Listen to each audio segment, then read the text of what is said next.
Hey everyone, welcome back to the Sports Site Show. Thanks so much for joining me. Today I'm speaking with Eamon Devlin. Eamon, welcome. Hello, Dan. Thank you very much. It's great to have you on. We're going to be talking team talks, half-time team talks, full-time team talks possibly. There's loads of directions we can take this conversation. I know it's a passion of yours, but you don't necessarily have a sporting background. You have a background away from sport. So keen to learn about that and how you got into this world. So if you don't mind, tell us a little bit about yourself. Thanks, Dan. Yeah, as you mentioned, at a previous life, I was a lawyer in the financial services sector for just over 2 decades.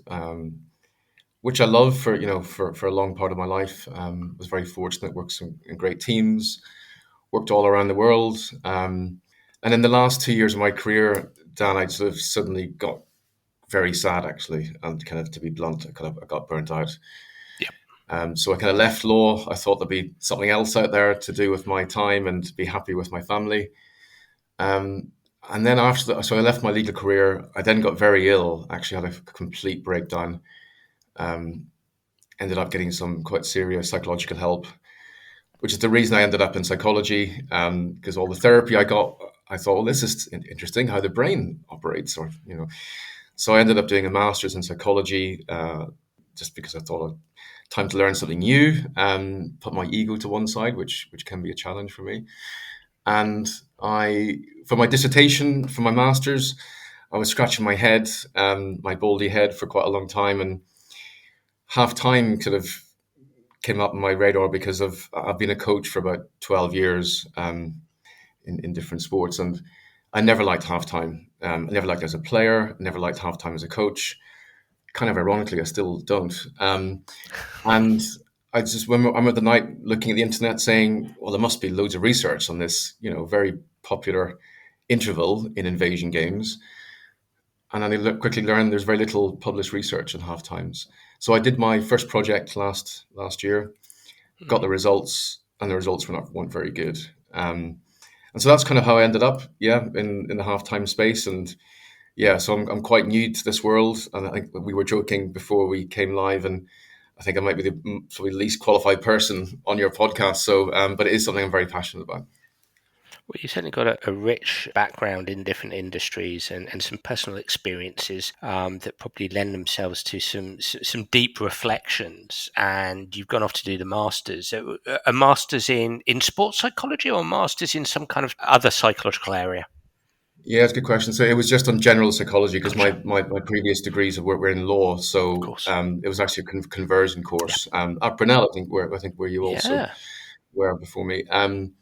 So it was a general, although I'm looking at sort of furthering my studies. I'm sort of pondering doing a PhD in half times, probably in football. So that's, it was a general sort of psychology degree, not sports. And you mentioned a background in coaching. It sounds like you've coached, you said, for 12 years across multiple sports. What sports were they? So a bit of football, soccer, depending how what part of the world. But my home sport is Gaelic, sort of Irish football. Yeah. So that was my home sport playing. I'm still a coach today. So that's been my main passion in terms of coaching. Yeah. Actually, my favorite sport's snooker, but that's just from a viewing point of view. But from a coaching point of view, it's Gaelic football, and that was my first research study was on that game, actually. I've done some work in Gaelic football. I had the honour and delight to come over to Ireland and work with quite a prominent team over there for a little bit. And I was exhausted just looking at the pitch, Eamon. I mean, I think it's the world's biggest playing surface, isn't it? Yeah, I think Australian rules, because I do some work on Aussie rules, is bigger, definitely. I think it's 18 players. But yeah, Gaelic football pitch is 55%. I don't know this because my masters have this statistic. 55% bigger than a football pitch. Wow. So there's a lot of grass here. You're looking at 145 meters from end to end. Yeah, I think GAA players and AFL players in Australia they've got to be some of the fittest athletes on the planet, if not the fittest. Certainly, team invasion sports players, just because of the dynamic of the playing area. You know, it's so big. You've got to cover so much ground. Surely, they've got to be as fit as any athlete out there. Yeah, and that leads to challenges, of course, with half time. One, you're in a certain section of the game. As a coach or a manager, it's just so hard to see the far side of the pitch, which is often a question I sort of get into with coaches is, tell me where you stand or sit during the first half of the game. Because if you're at pitch side, even in a football game, it's pretty difficult to see the far side of the air. I mean, the Premiership pitches are kind of curved as well, right? So if you're standing on the dugout, the pitch kind of curves up and then down. So it's really is very hard to see the far side. So yeah, I also ask coaches, did you ever consider sitting in the stand for the first half or second half? And most say no. It's interesting. I mean, I'm keen to get on to the intricacies of this in a bit, but one thing to say, I mean, I did spend quite some time working with Steve McLaren, former England head coach and assistant to Sir Alex Ferguson at Manchester United when they won the treble, and manager of Middlesbrough. So a very competent coach, and he was somebody who used to take a seat in the stands at least for one half to be able to get a better viewpoint. I remember talking to him about that, and he really felt that made a big difference to not just be able to see what was happening during the game in the moment, but also to be able to acquire enough information and knowledge about what's going on to then reflect that back to players at half time and at full time. Just before we get on to the intricacies, again, rewinding and going back to your masters, what was the topic of your project? So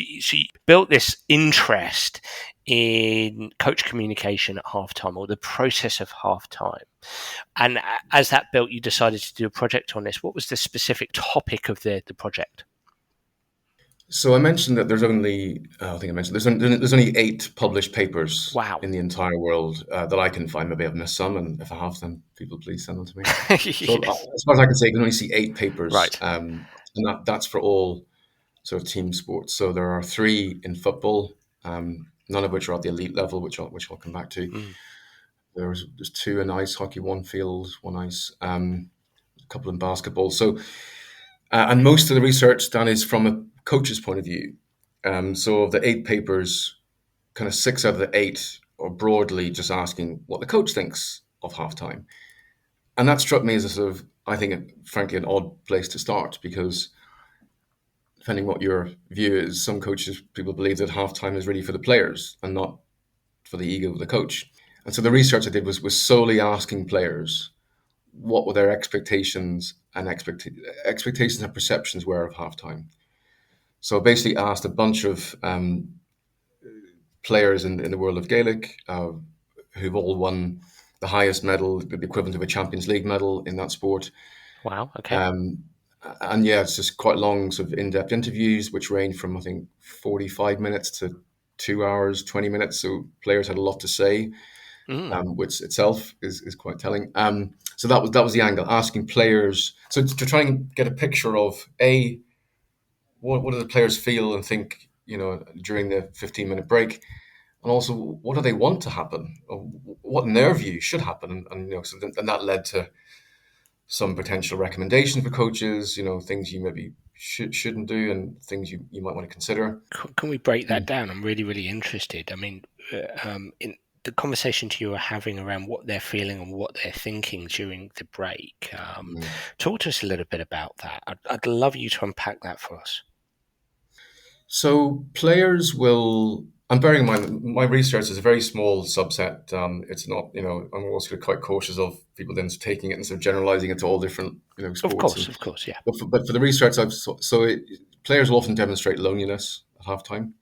Okay. So although players are wearing the same kit, you're in the same clan, you're in the same cave, which some players refer the changing room to at halftime. This is our enclave here. Yep. And but they'll still, behind the kind of alphaness, if you like, and the research was on male elite players, which I should point out. loneliness was very prevalent. In addition to anxiety and fear. I understand the anxiety and fear, loneliness. Did you broaden your understanding of what they meant by that? Yeah, I think it was more that players feel exposed, right? So, particularly if the game's not going well, right? I mean, if you've gone and scored, a hat trick in the first half, Yep. then your feelings are probably going to be different than if you were the goalkeeper and you've just let slip, three shots which you maybe should have saved. So players remember, frankly, the really bad experiences much more than the good experiences, which is obviously very solid research. We're kind of bred to look for the threats and bad memories, and they stay with us maybe because they'll keep us safe in the future. So loneliness, yeah. So if the team or individual hasn't played well, or feel that they've played under what they perceive to be playing to the level that they can, then they'll feel exposed, feel like players they've let their teammates down, let themselves down. Their brain might start. They've said some players their brain starts racing. So Yep. which you're familiar with from your mental mindset focus, and start worrying about the back page of the paper or Twitter feed. And yeah, the analogy I use sometimes is that their brain has become hijacked, actually. Yep. Almost like an amygdala hijack.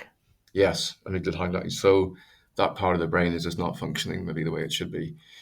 And so, yeah, and if players are feeling lonely, they'll often go very quiet. Um, and unfortunately, a lot of changing rooms, the dynamic is still kind of lecture type in many sports, not all. So the coach comes in and just says, I'm going to go in here and fix these problems, and you're going to listen to me for 6 minutes. And if a player is feeling, the amygdala is not functioning properly, then it's very challenging to listen to, and remember what the coach is saying to you.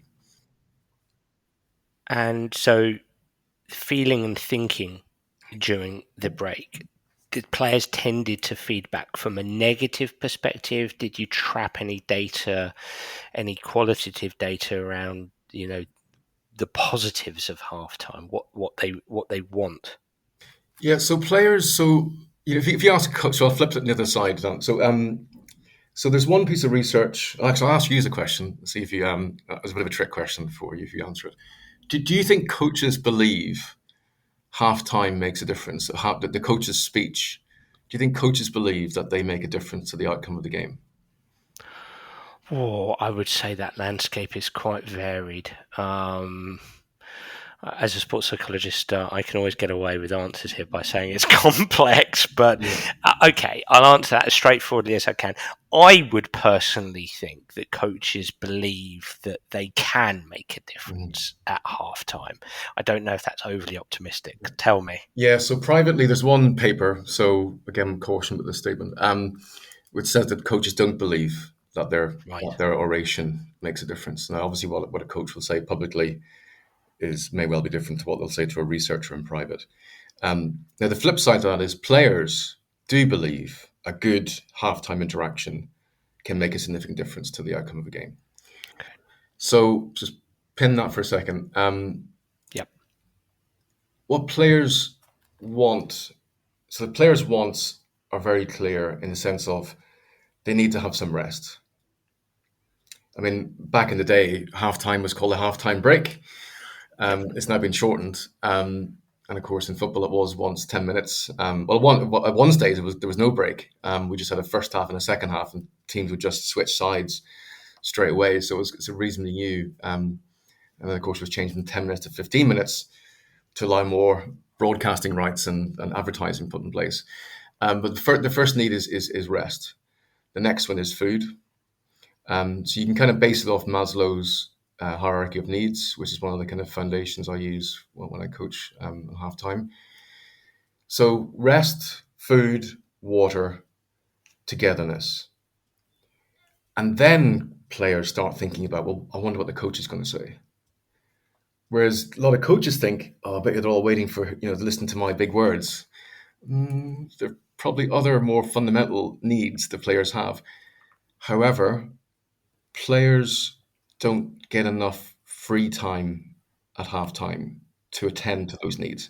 So, to give you an example, a lot of football teams I start working with in the last 6 months, Hmm. Generally, the coach will have gone in within about 60 seconds of the whistle going to speak to the players. Okay. When the manager or the head coach or what I call the circus sometimes comes in, players stop drinking water. Generally speaking, they stop eating, and they're kind of sit up, maybe out of respect, maybe it's fear. I don't know. I haven't done that research. But what is clear is as soon as the coaching team comes in, the players' needs are not being met so well because the players are not relaxing so well. They're being forced to listen, even though many of them are not really listening. Um, so that's one of the takeaways, perhaps, Dan, is maybe the coach thinking about leaving the players alone for quite a long time in the changing room without the shadow of management above them. In order to facilitate rest, intake of food and water, and the potential to spark togetherness. Yeah, I mean, if you so I'll give you one example. So one team we're working with now, we have a system now where in fact the first 8 minutes, the team are left alone, and that facilitates togetherness. By the way, it can facilitate angriness as well. I mean, my personal bias here is if the players need to fight with each other, then they need to fight with each other. But that probably won't happen if the HC is standing over them. So that frustration, so it's a way of maybe being left, to kind of get out of the system whenever they need to get out. Let them, have some confidence to speak to each other. But it's very clear, particularly in football, as soon as management comes in, it's like quietness comes, and then it becomes a lecture from the coaching team. How long is half time in GAA? 15 minutes for senior intercounty. So 8 minutes. Yeah, in fact, the reason why I have a little business called Minute Nine, the reason why it's called Minute Nine, I try to get teams to do the first 9 minutes alone, for the players to be alone. So the analogy that Dan I sometimes use, which some people don't like and some people do, I'll give it a go, is if let's imagine you're head coach of Manchester United. The whistle goes in Old Trafford, and you're losing 3-0 against your rivals across the city. One analogy is that you're basically air traffic control, and you've got 25 airplanes flying that day. You've got 11 planes flying in the game. Some are flying on course, some are flying slightly off course. Some are flying north, south, west. Some have crashed. Some have been hijacked, to go back to our earlier thought, with their own thoughts and fears. How do you find a way of getting those airplanes to land safely, orderly, in the dressing room, underneath the stand in Old Trafford, where players can actually disengage for a little bit, engines turned off, get refueled, and so they're calm and more ready perhaps to listen to the coach. And I think it takes quite a long time for players to come back down from their high elevation. So I like the analogy. So in those first 8 minutes, you're not even promoting the idea of a pre-prepared facilitation where perhaps the coaches are prompting conversations, or perhaps what's being pre-prepared is some kind of process where there's an organized getting together of players. You are literally saying 8 minutes, rest, food, water, a clearing of the mind. That's what you're saying. Yeah, it depends on the group. No, there is normally a bit more structure to it. I probably should have said so. Typically, trying to think the most recent protocol I dropped. So, yeah, one I did very recently. So, we're talking about the first 11 players. If we're talking about football, actually not when we've got player one, the keeper, up to number 5 in one group in a circle. So they went to the changing room. In fact, that group they've got it either 2 minutes of silence or 2 minutes of music. As they come in to the change room, the captain of the team decides today it's going to be silence or today it's going to be music. And they've got various sort of tracks which have been tested, which sort of seems to bring the brain back together and calm it down. Then the group splits into two semicircles. So in this case, it's the keeper up to, I think it's player number 5, and then the rest of the first team are in the other huddle. And for that team, they have three guiding questions, Dan. So there is some structure. So in that group, and you'd have heard this before, I actually stole this from a football, I think, under-9 coach about 6 months ago. In the second half, what should we stop doing? In the second half, what should we start doing? In the second half, what should we continue doing? So the acronym is S and C, so it gets linked to sport in some way. And then the two groups, that's the focus really of their game talk. So, for example, you're playing Man City, and I don't know, Foden is having an absolute blinder, and he's had 19 touches of the ball in the first half. So maybe the first one could be, who's going to stop Foden in the second half? So you make it specific, about what the actions are for the players to do in the second half. So that's how they break it down. Stop, start, continue. And that's really interesting. That's a wonderful process, a wonderful structure. And I'm just going to reflect back some of the things I hear here. I mean, great use of captain, being autonomy supportive here, empowering the captain to make a decision straight away. Players are being empowered to make some decisions here. What do we have music? Do we not? What kind of music? I love the splitting into groups and having players have a conversation with pre-prepared questions. And, I love that semi-structured format. I mean, if this is what people forget is it doesn't have to be one or t'other. It doesn't have to be fully structured. It doesn't have to be completely player-driven, coach-driven. It can be a keen mix of both. And as you've mentioned there, the importance of directing minds forward towards the second half. What went well that we need to continue, what do we need to stop, what do we need to start, those kind of questions I think are crucial in getting players talking. Coaches doing the same thing in the next room, absolutely vital. And I like the idea of coaches don't necessarily need to reflect back what's happening in the first half because players kind of know. I suppose my only sort of check and challenge there would be that I think warrants a bit of a conversation here is that surely coaches have a viewpoint, a lens of the game that's imperative to feed back to players. And you could also argue that the coach expertise is something that can be used in order to help players, help them execute in the second half. So I suppose where I go here is I hear you and I agree with so much of what you're saying. My only concern would be the deletion of any kind of coach feedback with relation to what's happened in the first half, unless I've misheard you. I'm taking that to too much of an extreme point of view. Yeah, so if we roll through the rest of that, I guess that protocol, maybe for coaches to give a better picture than what that 15-minute break looks like for this particular English football team. So after what's called player time has elapsed, then the coaching team comes in.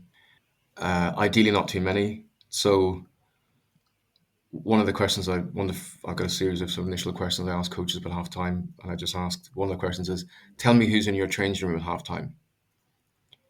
And they'll say, "Well, why is that relevant?" I said, "Well, if you've got lots of people in there who've got no role, then they're just causing more distraction."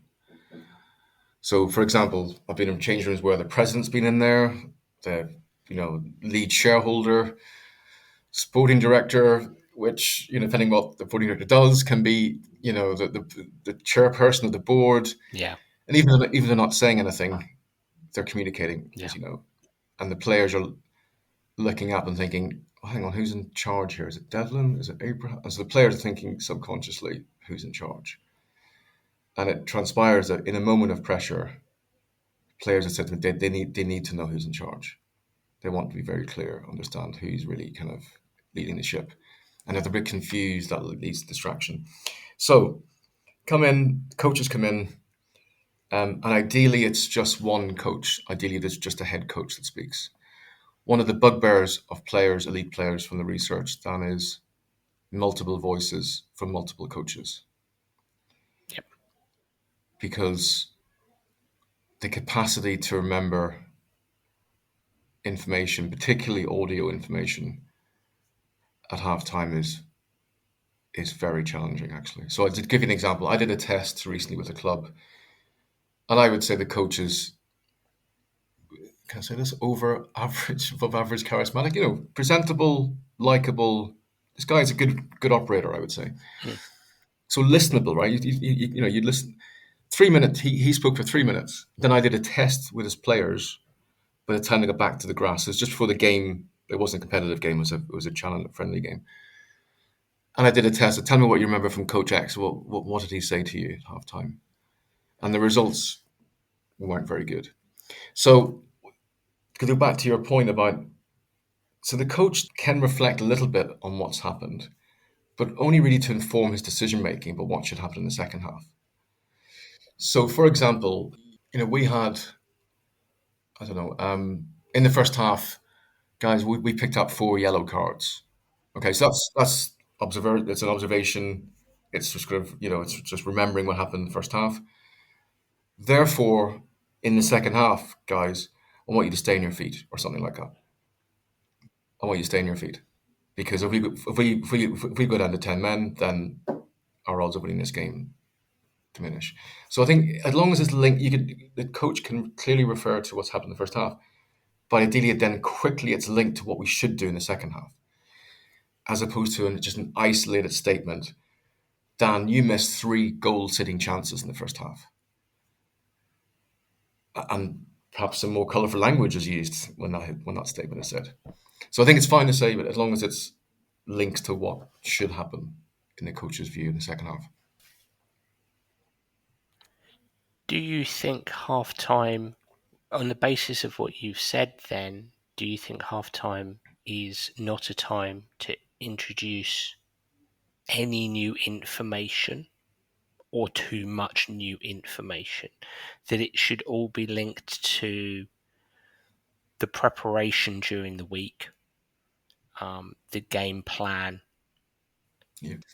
information or knowledge that the players have in their long-term memory, so that the new information is always going to overwhelm working memory. So we don't want too much new information. I mean, I haven't got research back at that particular question, but my instinct is to stick to the plan, whatever the plan is. And obviously, you can tweak a plan, you can change it slightly, but having a Control-Alt-Delete and just changing completely what the tactical plan is midway through the game, I think is very difficult for players to really understand what's happening and then to execute it in the game. If we step back for a second, I got an example from a rugby example, because obviously I look at quite a different number of different sports, and I think Yeah. rugby, which I know you've also studied as well. Australian rugby coach Andy Friend, he asked the question of his players in pre-season: "Tell me what you need from me on game day." So rolling that forward, the pre-game talk, Mm. he will say, "Right, Dan, you're a captain. Tell me what the plan is today."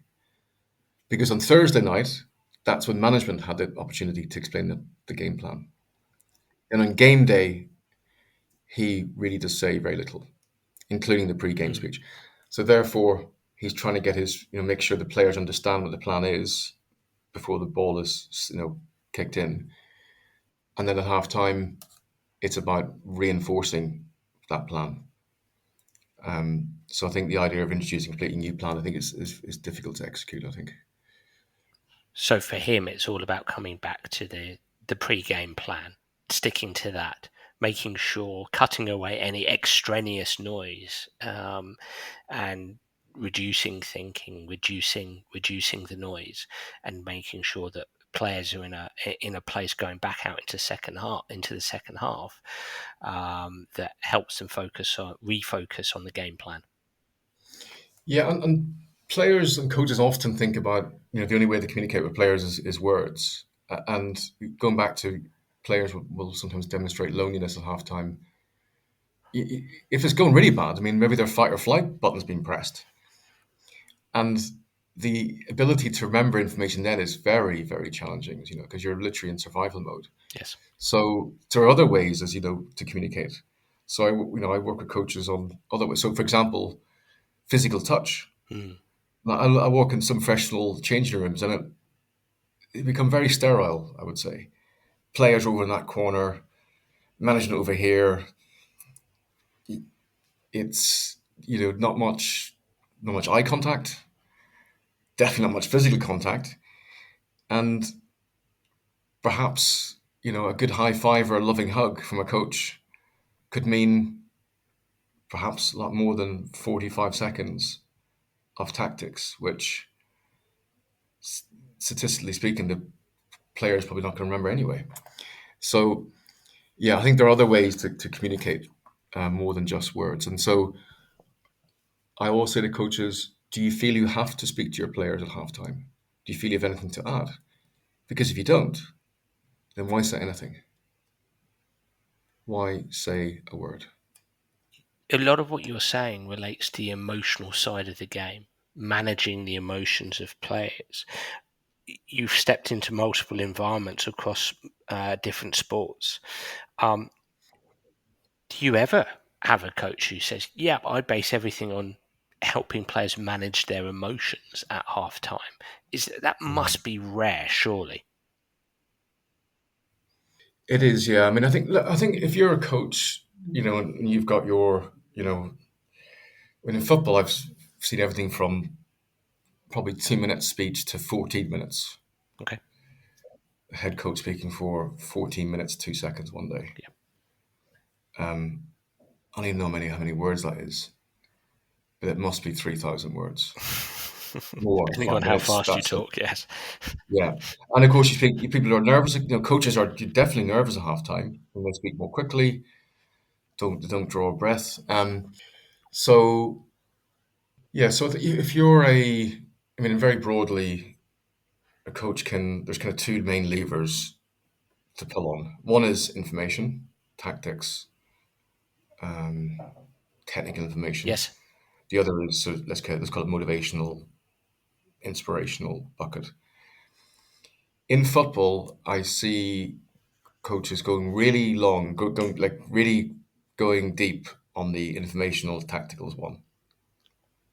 And maybe because I'm new to the game and I'm an outsider, the level of technical wording that's used to players at halftime is very high. And so you're in a changing room and you may have, going back to those airplanes, 25, you may have had 19 different, national flags in there. And what one player thinks, of what high press means may be very different just from the guy next to him, even with all the training. So I find in football, managers feel the need to offload a a lot of technical information, and the wording you use is very technical. And again, it may be me because I'm not, but when I compare it to other sports, to be honest, I try to have the six-year old rule, which is whatever words you use, ideally a 6-year old can understand them. Well, you certainly want to be using words that you've introduced into your coaching environment Before, yes, yeah, historically. Yes, absolutely. For me, that comes under the banner of language related to a shared mental model, that we're all speaking the same language with relation to the game plan. I think it's interesting. I think listening to what you're saying, it makes me think of my experiences in the changing room and how often, not always, but or perhaps more accurately, sometimes coaches are coming in and striving to alleviate their own anxiety. yeah. So we talked at the very beginning about trying to get coaches to maybe stand away from the game, and this came up for me about 3 months ago, still working with a team, and the coach was looking to address the team within about 90 seconds of the whistle going. So players have sat down, probably got two gulps of water, um, which is, finally, just a tip for a coach. Every player should be given a pre-set level of food and water before the game to half time. Mm. Because when Mm. distraction levels are high, it transpires players don't eat enough and drink enough, and perhaps they give more value in just getting that right than the grand speech from the coach.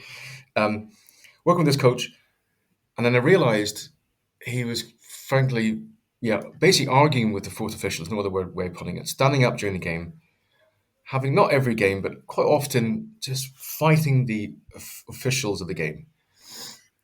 A lot of hand move. And then I did a test with his heart rate, and he was averaging 144. Just for the moment he's about to speak and address his team for his grand speech, his heart rate was averaging 144. Now, I'll let you decide if that person is ready and present to be able to address and land the message with people who, frankly, wouldn't, given any excuse, will turn off their attention to something else. And so now, yeah, he sort of stands quite a bit away from the dugout, and his heart rate's now like much lower. So he has some more. We talk a lot on this show about the biopsychosocial model of human behavior, how our behavior is very much driven from a biopsychosocial, the interaction between the biological, psychological, and social aspects and everything that you're saying. When you talk about adequate rest, food, getting on food, getting water on board. You mentioned heart rate there. I know you're speaking about the coach, but heart rate, biological markers or physiological signatures influencing psychology, influencing the social aspect and togetherness, and back again, the social aspect influencing player psychology, influencing player biology. I mean, it's interesting again, as I'm sitting here and I'm thinking, yeah, our coach is really seeing this from the perspective of halftime being a biopsychosocial phenomenon that I want to help. I want an environment that helps players to manage themselves, that refuels them, gives them adequate rest, cools the nervous system, puts them in a position to then take on instruction and or feedback, give them the opportunity to feed back to themselves. Again, all working in servitude of facing forward towards the second half. It's very, very biopsychosocial underpinned. Yeah, I concur with all that. And however, that there certainly seems a very strong cultural norms, particularly in football, that I can see. So that this idea that God, we got we got lots of problems on the pitch, Eamon. I need to go in there and I need to fix them. Hmm.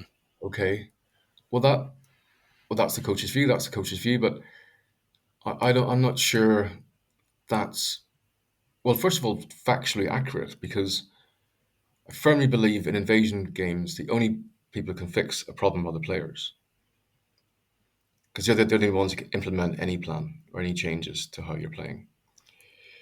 But there's a culture in football where there's so much pressure on managers. I need to go in and fix these issues. Therefore, Eamon, I need this. I need the 6 minutes to talk.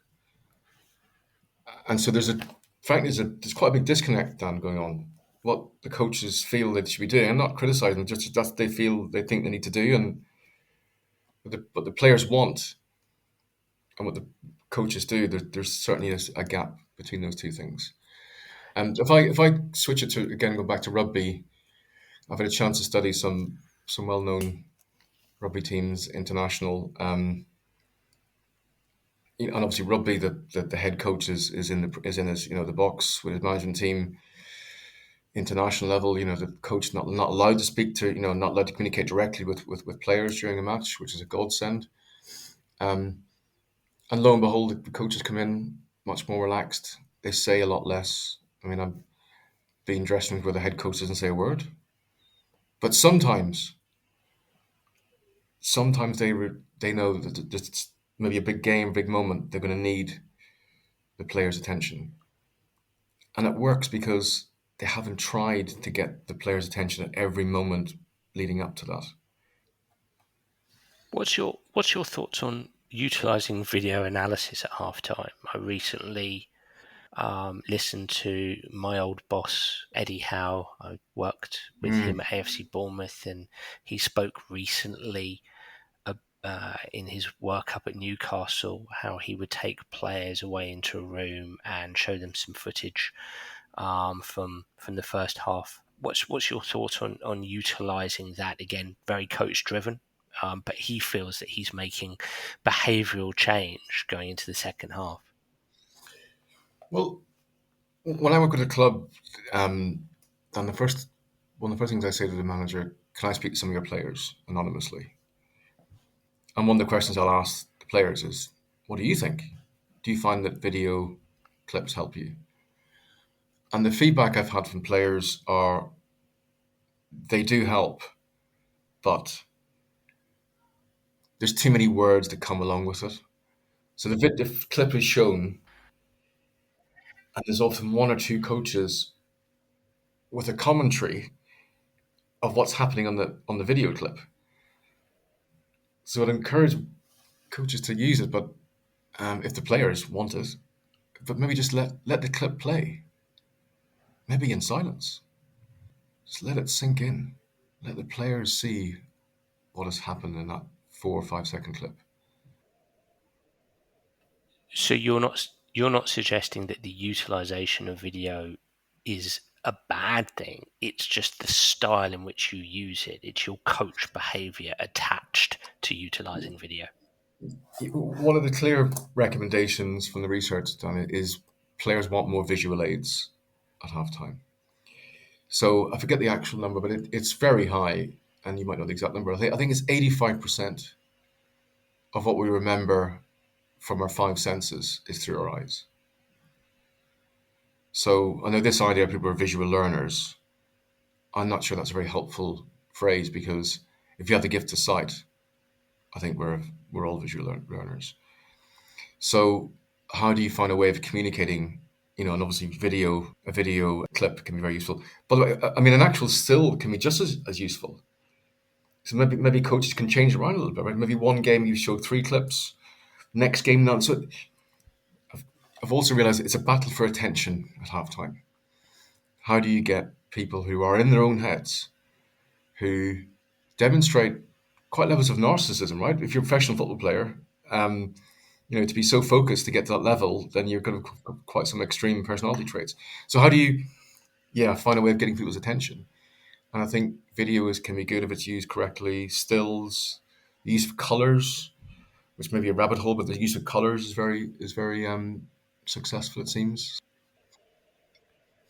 Yeah, no, I mean, the use of colours, and I can't speak to any depth on this, but when I was involved with England Rugby and Eddie Jones, and he had invited in somebody from Google, and that person spoke about how they utilised colours within the meeting. Lighting mattered.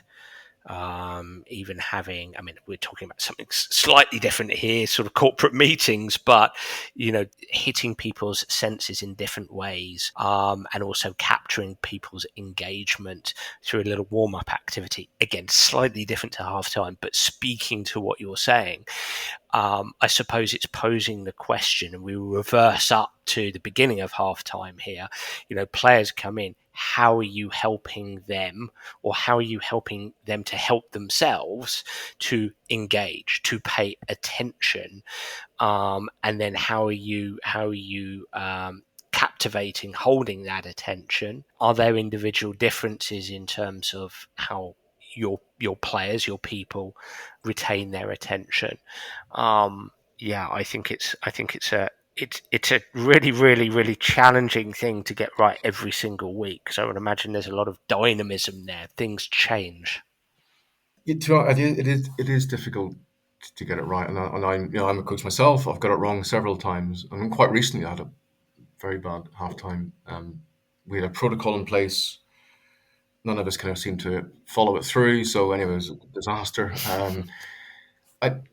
Which is why I think coaches might want to think about having. So I call it the toolbox, and if you end up with sort of four types of halftime delivery, and depending which one you use depends on how the game is going. And only you will know which. If you're like a DJ, you've got 4 records in your in your backpack, and you will know hopefully which one to play. But I haven't found the same track that works in every scenario. Maybe there is one, I just haven't found it yet. Maybe I will at the end of PhD. So there's four different, but that requires practice and forethought. And I want to just give you an insight. One of them is to do with inspiration and storytelling, nothing to do with tactics, nothing to do with the game. So work with coaches to find a way of frankly taking the players somewhere else for 60, 90 seconds in their brain. I'll give you one example. So this is from a US coach his name escapes me. I think his name was NFL. So the team is losing. It's an American football game.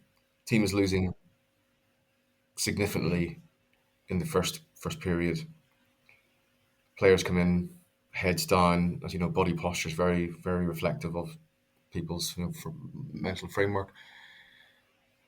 Coach comes in. He just looks at the players for about 20 seconds. Doesn't say or anything, and then he starts speaking. He says, "Some of you think we're going to lose this game. I think we're going to lose this game. But I've accepted that now. But now comes something more important than the result of this game. I want to see how you react in a situation where there's virtually no hope of getting a victory. I want to see how you lose. I want to see what character this brings out. I want to see how you respond to the situation in a scenario where this is not going to end well." I mean, those stories obviously only can really survive when they won the game in I think 25-0 in the second period, third and fourth period. So I mean that's an example of the coach, I think, taking some of the pressure away. I think maybe you might disagree actually. Luckily you, but so it's just things like it's stories like that, tools to do something frankly what I call the override, do something completely different occasionally during the season to kind of hopefully inspire and try to get some kind of positive reaction from players. No, I love it, and I love that. I love that story because I think it's an example as a sports psychologist. That's like a mini psychological present. I think for lots of players, in as much as you're doing so many different things, this is a mini version of cognitive restructuring. There, That's a good phrase. restructuring somebody's mental process in the moment and Mm, managing emotions as well. Sort of turning down the volume of stress because it's over and that's okay. That happens. There's a realignment of goals, of objectives there. Achievement goal theory, essentially becoming more task focused rather than ego oriented. There's so many things going on in that story. I think it's great. There's a real realignment of objectives. You mentioned tools there, and I'd love to close out now with asking you. We've got many coaches listening in. What would be your sort of top three? mm. Putting you on the spot slightly. What are top three tools or tips that you can give to coaches around half time that they can potentially go and utilize straight away? Well, it's pre-season now for lots of teams. Yep. So ask your players, how do you think we should run half time? Tip number one: ask your players. Two is, and I learned this from actually one of the England managers of the day, which is before he speaks at half time, he opens his phone and looks at pictures of his family to remind him what's really important here. Stress levels for coach. We didn't discuss it, but stress levels for coaches at half time are often not healthy levels. So find a way of grounding yourself. Eat something, drink something yourself. You can look after your. Thirdly, I'm going to do four. Thirdly, I cheated. Consider more physical contact, hugging, Okay. high fiving, like with love, with real. Like, look someone in the eye and go, Dan, this is going to be your half. And lastly is don't let your players get cold. So transpires that 15-minute break. It's too long actually, but we can't change that unless you're running FIFA. So I recommend to teams that they spend 3 minutes getting re. So going back to the analogy of the plane, planes come in at half time. land, engines off, refuel, look at the flight plan, game plan. Then you have your players restart the engines, and like a fighter plane, it takes 2 minutes for those planes to get warm again. Engines for the Rolls Royce are warm enough to be able to fly. So when the game starts on the 46 minute, you want your players' temperatures rising, heart rate rising. Players so often just you look seen at the Euros, people just walk up. So yeah, just think about, are your players' engines warm enough by the time the game starts again? Brilliant. Eamon, really interesting. It's amazing how much depth you can go into around 15 minutes of time. So absolutely fascinating. And I know you will have tapped the interest of all those who are listening in. So how can people find you, follow you, and get in touch? I have a little business called Minute Nine.